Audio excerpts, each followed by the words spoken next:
उसकी टीम इतनी सोनी है, ये कैसे मिल गया तुम लोग को? ये गड़बड़ है। ये सब रिकॉर्ड हो रहा है, मैं तो ये देख रहा हूँ, इसके बाद क्या होगा? I don't give a fuck. I don't get scared. तुम मुझे डराने की कोशिश कर रहे हो, इसके बाद देखो मेरी क्या टीम में से होगा। किसी को लेना एल्विश और भी तेरे साथ बाहर। मैं बस लाइक्स और कमेंट से आज तक यहाँ पर आई हूँ क्या? तो मेरे को क्यों कहते रहते हो पीछे की तेरी एल्विश आर्मी, मेरे को कहेगी तो नहीं। के सामने बैठी हूँ, तुम दोनों की फॉलोइंग जानती हूँ, तुम्हारी ये भी मत बोला करो कि एल्विश आर्मी से मुझे डर लगता है, प्लीज उनको कुछ कहे तो मुझे बचा ले। Living bro. और किसने वो दिख रहा है? मैं किसने दिख रहा है? मिसोजिनिस्ट का मुंह बंद करवा दिया. This guy is proud of the army that does not respect women and puts out below the belt comment against anyone who they think has beef with their idol. जैसा idol वैसी army. People who like Elvish, Arush, Tanmay Bhatt, etc. are kinda same as people who worship politicians. You can't talk sense to any one of them. I wish to see this guy on some international platform. The way they will humble him, it would be seen to watch with some popcorn. Please go and promote E20 and lick government booths. That's how you have got. All those big talks regarding women empowerment video is just for the sake of YouTube content and reality. This fukra is so misogynist. Hey everyone, आज हम बात करने वाले हैं recent में दो काफी famous reality shows में गए दो काफी famous YouTubers cum influencers Elvish Yadav and Abhishek Malhan को मिल रहे हैं उनके ही स्टेटमेंट्स पे क्रिटिसिज्म की and how words like misogynist, shaming, bullying और टॉक्सिक फैन कल्चर के यूजेस के एलिगेशंस उन पे लग रहे हैं. So starting with Elvish Yadav, तो अभी एल्विश ने रिसेंट में एक रियलिटी शो प्लेग्राउंड सीजन 5 में एज मेंटर गया हुआ है जहाँ पे उसकी ही टीम होती है केओ कैरेकेन्स करके और साथ में ही उसके दो और फिल्म मेंटोर्स भी है famous ITV actress Tejasswi Prakash and another YouTuber come influencer Aarush बोला. तो अभी रिसेंट के एपिसोड में कुछ ऐसे टास्क के इंटरेक्शन के दौरान तेजस्वी एल्विश की टीम को रेफर करके ऐसा बोल रही होती है कि टीम इतनी अच्छी है, फिर ये लाइक रेफरिंग टू एल्विश कि ये कैसे मिल गया तुम लोगों को. अब इस पे एल्विश ने ऐसा बोला कि मैं सब देख रहा, अब इसके बाद क्या होगा, जिससे उसका इनडायरेक्ट दिख था और तेजस्वी रिगार्डिंग हिज फैन आर्मी जिससे वो एल्विश आर्मी भी कहता है कि ये सब जब इंटरनेट पे जाएगा एंड उसके फैंस देखेंगे तो उसके बाद क्या होगा. बेसिकली आप ये सिंपल वर्ड्स में समझो ना तो वो क्रिटिसिज्म को, ट्रोलिंग्स को एंड हेट को रेफर कर रहा होता है जो कि उसके फैंस यानी एल्विश आर्मी सामने वाले को देती है इफ दे फील कि कोई ऐसा डिसऑन कर रहा है या फिर शेड थ्रो करने का ट्राई कर रहा है on Elvish. But this was not appropriate to use here in context क्योंकि पूरा इंटरनेट ने देख रखा है ऑलरेडी कि एल्विश की जो लार्ज नंबर में ऑडियंस है, जो उसके फैंस है, वो बिना कंटेक्स्ट के भी सामने वाले पर्सन पे एक्सट्रीम वे में टारगेट करने लगते हैं, डेथ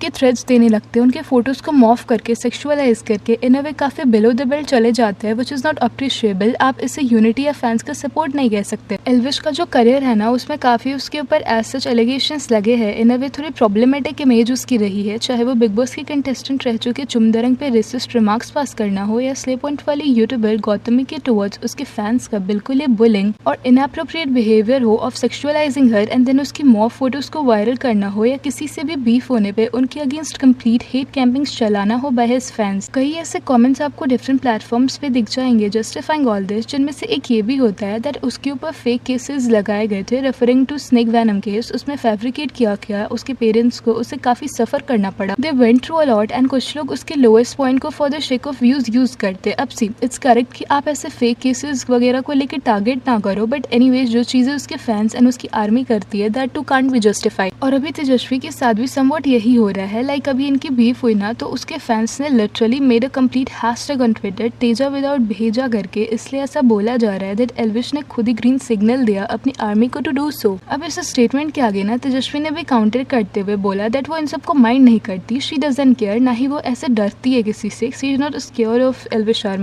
और फिर आगे शी सेड समथिंग जो कि मुझे पर्सनली थोड़ा क्लासेस लगा. लाइक शी सेड कि वो लाइक्स एंड कमेंट्स के दम पे यहाँ नहीं आई है. She is an artist. I mean see this can be denied that उसने ITV इंडस्ट्री में 10 साल से ज्यादा सस्टेन किया है, which itself is an achievement. She is talented maybe no doubt, लेकिन पासिंग रिमार्क्स लाइक दिस कि वो लाइक एंड कमेंट पे यहाँ नहीं आई है is like pure classes behaviour, क्योंकि कहीं ना कहीं वो यहाँ पे अपना सुपरियोरिटी कॉम्प्लेक्स दिखा रही है. एंड इन्फ्लुएंसर होना is not a bad thing या फिर something someone should be shamed for, क्योंकि आप आज देखोगे ना तो काफी ऐसे लोग हैं जिनके करियर को, जिनके टैलेंट को सोशल मीडिया साइट्स ने दुनिया के सामने रखा है डिस्पाइट दिस थिंग कि उनका बैकग्राउंड क्या है. एंड शायद से बिना सोशल मीडिया साइट्स और विजिबिलिटी के जिस तरीके के बैकग्राउंड से वो बिलोंग करते हैं उन्हें वो अपॉर्चुनिटी शायद से कभी मिलती ही नहीं. इसलिए I think here Tejasswi was sounding to mean. And फिर आगे ये कॉन्वर्सेशन ज्यादा नहीं जाती. एल्विश ने आगे कंटिन्यू करते हुए एल्विश आर्मी को लेके कुछ बोला एंड देन यही बोला कि भाभी है इसलिए मैं नहीं बोल रहा आगे. लाइक लॉटर शेफ के टाइम से एल्विश एंड करण कुंद्रा की काफी अच्छी बॉन्डिंग थी साथ में, एंड तब से ही वो उसे कहा भी बोला करता है, लेकिन अब जैसे ही उसने बोला ना तो इसे एक अलग ही वे में परसीव किया गया। एक तो ऐसे सेंस कि एल्विश ने अपनी प्रॉब्लमेटिक कंट्रोवर्शियल इमेज को लॉटरशिप से समहाउ व्हाइट वॉश किया है। अब वो नहीं चाहता कि अगेन वो इन सब में उलझ जाए, इसलिए नोइंगली उसने आगे कुछ नहीं बोला। वही दूसरी तरफ ना इस पूरे नैरेटिव को टेयर डाउन होते हुए देखा जा रहा है। तेजस्वी का इंटरव्यू सामने आ रहा है फ्रॉम द शो, जहाँ वो अपने और एल्विश के बॉन्ड को कोट करते हुए बोलती है दैट कैसे उनके फ्रेंडशिप, उनके बॉन्ड, उनकी अंडरस्टैंडिंग एक दूसरे के लिए काफी ऐसे कंपेटेबल है। Mature enough to understand these are just shows that we're a part of.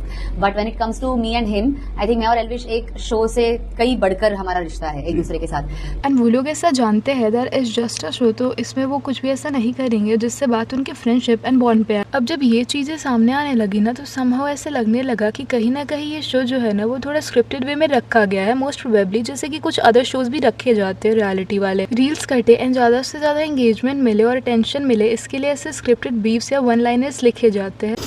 मेरे साथ तो लड़कियां ही लड़कियां हैं और एक अंश भाई है। अंश भाई तो वैसे सुपर फिट है और इधर देखता हूँ कुल्लू, मुझे आज तक लगता नहीं कुल्लू कभी जिम गया होगा, उससे कोई उसका वेट वूट खिलाना उलाना भी आता होगा। फिर मैं देखता हूँ मेरी टीम में शेफ सर आ गए, 28 इयर्स के एज में 56 इयर्स का एड्रेनलिन रश में फर्क तो होगा ना पावर में। अब ना मूविंग ऑन टू अभिषेक मल्हान की controversy. So now he is currently in traitor season 2, जहाँ से क्लिप आ रही है। इसी में ना ही सीन यूजिंग टर्म्स जो इनडायरेक्टली ही सही पर मिसोजिनिस्ट है, एज शेमिंग और फैट शेमिंग को लेकर के है, जिससे उसने गेम के दौरान अपने ही टीम के को कंटेस्टेंट्स के लिए यूज किया था, समहाउ ये बताने के लिए कि उसकी टीम में ऐसे कैपेबल मेंबर्स हैं ही नहीं जो उसे टास्क जिता पाए। हालांकि बाद में इसी टीम ने, जिसे वो वीक कंसीडर कर रहा था, उसने ही उसे जिताया। जिन वुमेन को वो एज वीक कंटेस्टेंट्स बोल रहा था, उन्होंने ही गेम में खुद को सेक्रीफाइस करके बाकी मेंबर्स को आगे पहुंचाया। सिंस ऐसे काफी स्टेटमेंट्स आ रहे हैं फुकरा की तरफ से, जिससे इन्हें भी ऐसा पोर्ट्रे करने का ट्राई किया जा रहा है दैट वो तो अल्फा इस शो में एंड बाकी के जो मेंबर्स है ना वो शो में समहाउ उससे थोड़ा नीचे बिलोंग करते हैं एंड काफी ऐसा हैविली उसे बैश आउट किया जा रहा है। यहाँ तक कि जिन लोगों को लाइक अंश, कुल्लू और रणवीर को उसने ऐसा शेम किया था, उनके टैलेंट्स को like being comedian, good taste in books and ऐसा शेफ रहने को लेकर के प्रेज किया जा रहा है। वही on the other hand Fukra को काफी ज्यादा ट्रोल किया जा रहा है with his older pics that कैसे एक पॉइंट पे वो भी ऐसा अनफिट रह चुका है, उसने भी जिम का ऐसा शक्ल नहीं देखा था। इट्स जस्ट 2-3 साल जिसमें वो खुद को ऐसा ट्रांसफॉर्म किया है, लाइकवाइज दूसरे भी कर लेंगे। उसके ऐसे ही हेयर लाइन के कंपेरिजन्स भी काफी वायरल हो रहे हैं, जिसपे उसके हेयर ट्रांसप्लांट को लेकर के क्वेश्चंस उठाए जा रहे हैं कि खुद की इनसिक्योरिटी को फिक्स करके now he is demeaning others. मतलब ऐसा नहीं है कि हेयर ट्रांसप्लांट करना या विग पहनना है something to feel shame for, लेकिन सिंस वो दूसरों को ऐसे शेम किया करता है तो इस पर उसे कॉल आउट किया जा रहा है, नार्सिसिस्ट पर्सन तक बोला जा रहा है एंड नेमो प्रोडक्ट भी लेबल किया जा रहा है that how he just got privilege of his brothers fame and उस पे ही रिलाई करके he is today what he is. Misogynist और रेसिस्ट रिमार्क्स पास करने को लेकर के as humour and content show किया है, ऐसे सब क्वेश्चन किया जा रहा है। उसके ही एक को कंटेस्टेंट है प्रिस्ट करके, उसे लेकर के उसने कुछ स्लैप करने का स्टेटमेंट पास ऑन किया है which is being question. Also उसने अर्लियर सूफी मोतीवाला को लेकर के काफी होमोफोबिक स्टेटमेंट्स दिए हैं जो एक बार फिर से रीसर्फेस कर रहे हैं, एज उसने शो में फिर से एक दूसरे पर्सन के लिए ऐसे ही कुछ स्टेटमेंट्स दिए हैं। अब देखा जाए ना तो उसके बिहेवियर के हिसाब से तो ये सारी चीजें थोड़ी जस्टिफाइड भी है फॉर बीइंग कॉल आउट। फिर आपको ऐसे सर्टेन नंबर्स में कुछ कमेंट्स दिख जाएंगे जहां इन सब बिहेवियर को जस्टिफाई किया जा रहा है, that is just something very casual and उसने ऐसा मीन करके नहीं बोला है, बस जो है सो है वही सब उसने बोला है, जो कि देखा जाए तो उसके बिहेवियर के हिसाब से काफी सिले लग रहा है। I mean it's very clear that वो खुद को ऐसे सुपीरियर दिखाने का ट्राई कर रहा है। So this was all for today, thanks for watching. इस बात पे आपकी क्या राय है? Don't forget to comment it down.